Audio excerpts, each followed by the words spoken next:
everyone, and welcome back to my channel.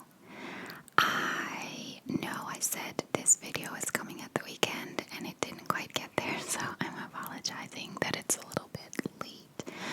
Also, I'm going to apologize in advance if you can hear any kids outside. I really thought this would be a good day to record because the weather has been crap.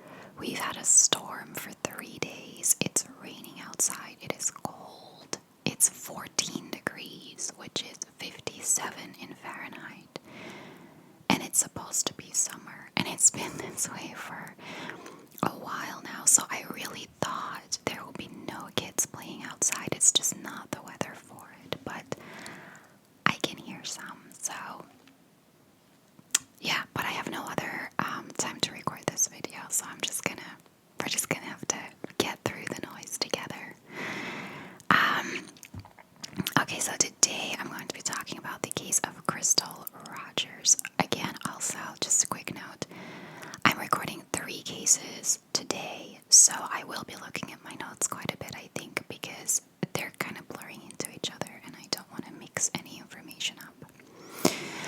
So, Crystal Rogers was 35 years old when she went missing on July 5th, 2015 from Bardstown, Kentucky. She was a mom of 5 children. She had 4 with her ex-husband Keith, who she shared custody with. As far as I know, they had a very amicable relationship. They parted as friends, and they both took care of their children together. And then she had a 2-year-old boy with her current boyfriend, Brooks Houck. This case actually inspired the movie 3 Billboards Outside Ebbing, Missouri, which I did not know when I started looking into this case. I found that out along the way. It was Crystal's mother who had been trying to contact her for the past 24 hours since July 4th and couldn't get a hold of her. Her calls went unanswered. She didn't reply to any of her texts. Crystal's sister called her mom and said the same thing. She was like, I haven't, heard from her. I haven't, she's not answering my calls. I haven't gotten a reply to my texts. And so her mother got really panicked at that point. She asked Crystal's boyfriend, Brooks, about her, and he said that he hadn't seen her since Friday, July the 3rd. He said that he went to bed that night and she stayed up on the couch playing games on her phone. And when he woke up the next morning, she wasn't there. Now, she had mentioned something to him about going to celebrate the 4th of July with her cousin. So he just assumed that that's where she went and that she spent the night of July 4th there as well. As soon as Crystal's mother heard that story, she just knew something was wrong, so she went straight to the sheriff's station to report Crystal missing. In the meantime, Crystal's brother received a call from a family friend saying that they had found Crystal's car abandoned on the local parkway. So him and his dad immediately went over to take a look at it, and they found that the car had a flat tire. Now, they are adamant that Crystal would not just abandon her car on the side of the road, and especially not in the middle of the night. She would have called either her brother or her father. No matter what time of night it was, she would have called them to come help her out with the flat tire. So they knew that that's just not something she would have done. And then inside the car, they also found all her belongings, her purse, her phone, her keys. So they immediately knew that something was wrong. They also called the sheriff's department, and they had in the meantime also been alerted by her mother. And they dispatched an officer to investigate the car. They noticed that the driver's seat seemed farther back than for someone of her height, indicating that it wasn't Crystal who had been driving the car, and that the car could possibly have been staged to make it look like she disappeared after having a flat tire. A search team was set up conducting searches of all the surrounding areas. They looked for witnesses and they used the media to report on her case. However, no witnesses ever came forward. They quickly ruled out that she walked away on her own. She had 5 kids. She was a very devoted mother. She had no known issues in her life that she was trying to walk away from. So that was just left out or ruled out because she would never have left her kids. Crystal's father continuously set up search parties. Like hundreds of volunteers each time helped search, and they searched through rough terrain. They searched through 4 feet high weeds. It was 90 degrees out. The humidity was intense. They were really tough conditions, and yet the whole community just jumped in to help find her. And they just never witnessed something like that before. However, there was one person that never joined in on any of the searches, and that was her boyfriend, Brooks. He quickly started looking very suspicious to police because he was seemingly not concerned that she was gone. He didn't report her missing. When her mother called him to say, "Have you heard from her?" He was like, "No, I haven't seen her in 2 days. She's probably hanging out with her cousin." At no point did he seem concerned, and at no point did he offer to help find her. Police also found his story from that night a little bit suspicious. Brooks claims that him, Crystal, and their son went to his family's farm for a visit and then left shortly after midnight. He then went straight to bed, and Crystal stayed up playing games on their phone. And when he got up the next day, she was gone.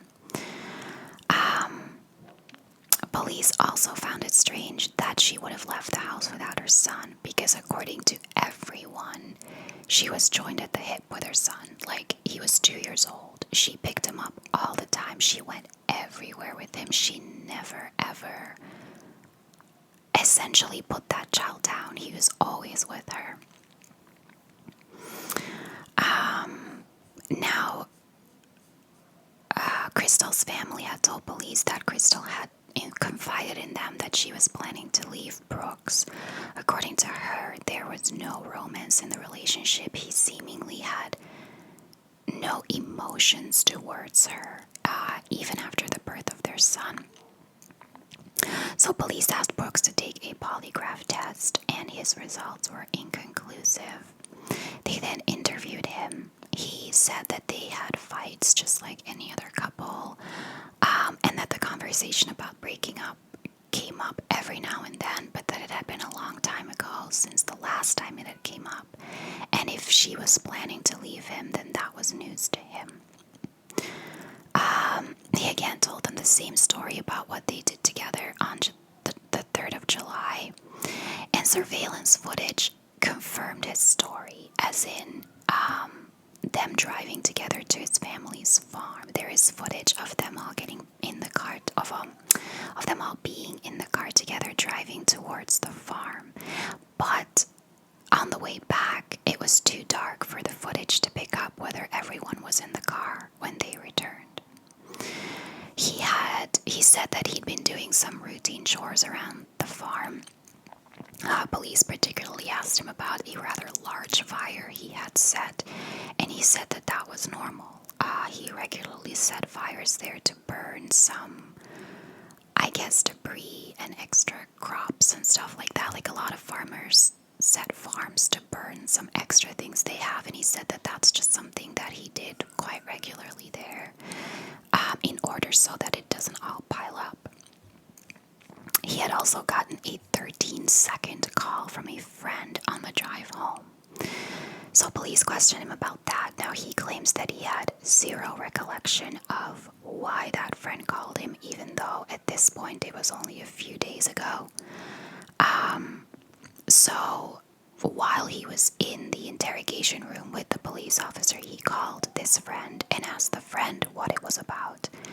And the friend said, "Oh yeah, I called you about numbers for a rental house." It was pretty vague, but it had something to do with getting getting a number for a rental house that apparently Crystal handled. She apparently was responsible for this rental house. And so he said, well, what did I tell you? And the friend said, oh, you told me that Crystal would handle that, and you would ask Crystal next time you saw her and have her call me back. Now, after this call, Brooks looked very confident that that cleared him. But the police actually thought the opposite, because him saying to this guy, oh, I'll ask Crystal next time I see her, indicated that Crystal wasn't in the car with him, even though he claimed she was. Yeah. So the police officer asked him that and said, if Crystal was sitting right next to you, why didn't you just give her the phone?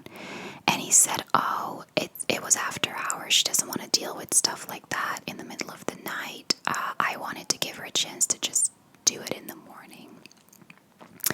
And the interview then took a really strange turn, because Brooks has a brother named Nick, who is actually a police officer in Bardstown. He called Brooks during the interview and advised his brother not to answer any more questions and to walk out of the interview. And that's exactly what Brooks did. The FBI at this point also got involved. Even though Crystal hadn't been found, they did treat this now as a homicide investigation. Right after Brooks left the interrogation room, him and Nick drove to the family farm together. There are witnesses who saw both Brooks's truck and Nick's police car arriving at the family farm. Now, police suspected they were there to dispose of any evidence, because they found it strange that they would go there straight after the interview. They brought Nick in for questioning, but he claimed that he couldn't remember going to the farm. Again, they brought him in for questioning. I don't know how much later it was, but it was maybe 1 or 2 days later, and he was like, I don't remember being there. And then when they showed him, like, evidence that he was there, he was like, well, I don't remember what I did there, or anything that happened there. And he basically said, I don't believe that Brooks would have killed Crystal, and if he had, there's no way I would help him cover it up, because she has 5 kids and I would never let him get away with something like that. They brought up the theory that Brooks and Crystal had gotten in a fight that night that got out of hand, and he probably didn't mean to kill her, but it was an accident, and he wanted Nick to help him dispose of it, and Nick was like, no, I would never help him cover something like that up. They did ask Nick to take a polygraph test, which he failed. However, they had no evidence to tie either Brooks or Nick to Crystal's disappearance. The mayor of Bardstown, however, did feel that Nick interfered with the investigation and fired him from the police force. Police then conducted a search of the Brooks family farm. They searched the ashes of the large burn pile, but they could find no evidence of human remains in it. They did find pieces of clothing, but they couldn't tie that clothing to Crystal. And the case kind of just got worse from here. So Crystal's father, Tommy, relentlessly kept searching for her when he was younger. I believe he has 1 brother and 1 sister, and his sister was also murdered. And in somewhat similar circumstances, in that when her body was discovered, they found that it had been moved 3 times before it was discovered. So the searches they conducted back then, they probably looked in places that she had been, but she kept being moved. And that kept playing in Tommy's head while he was searching for his daughter. And to make matters worse, he was waiting in a field one day to take his grandson on a hunting trip when he was shot and killed. Nobody believes that was an accident. They treated it as a murder. So police now had 2 homicides to investigate. Unfortunately, as of today, neither Brooks or Nick have been charged with anything to do with Crystal's disappearance, and they haven't been named official suspects either. Police also classified her father's death as a death investigation, not a homicide. I don't know why that is. I'm guessing a death investigation means that they believe it's suspicious, but they're not sure. However, they have made it clear that they don't believe that it was accidental.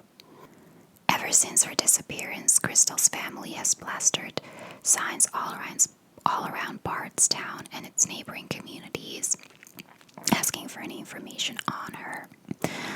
Those billboards that are part of the movie do actually exist and are still up today as far as I believe.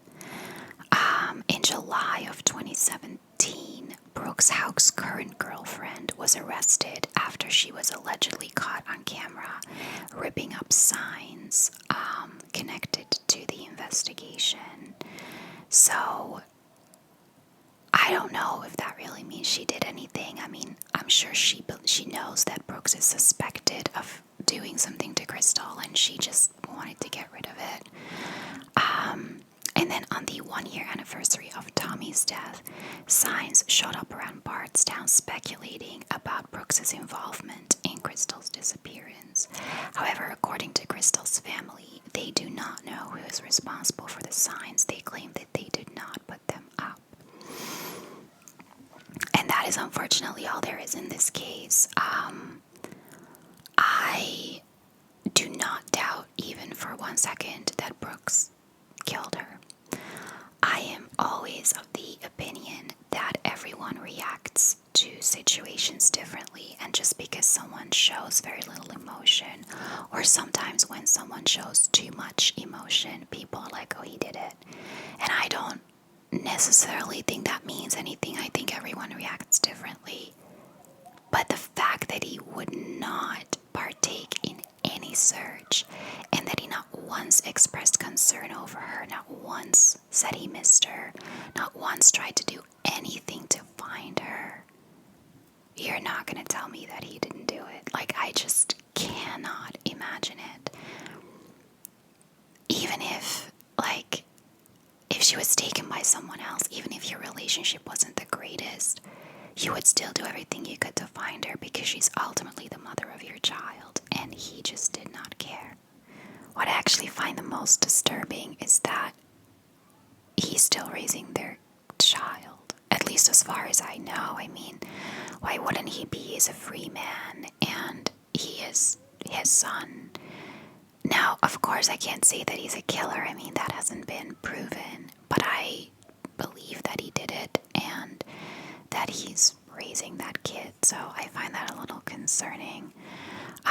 I'm definitely going to watch this movie. It won an Oscar, I think. I really wanted to watch it when it came out. I didn't know it was about this case, but it's a movie that's been on my list for a long time, and now that I kind of know what case it's about, I definitely want to watch it.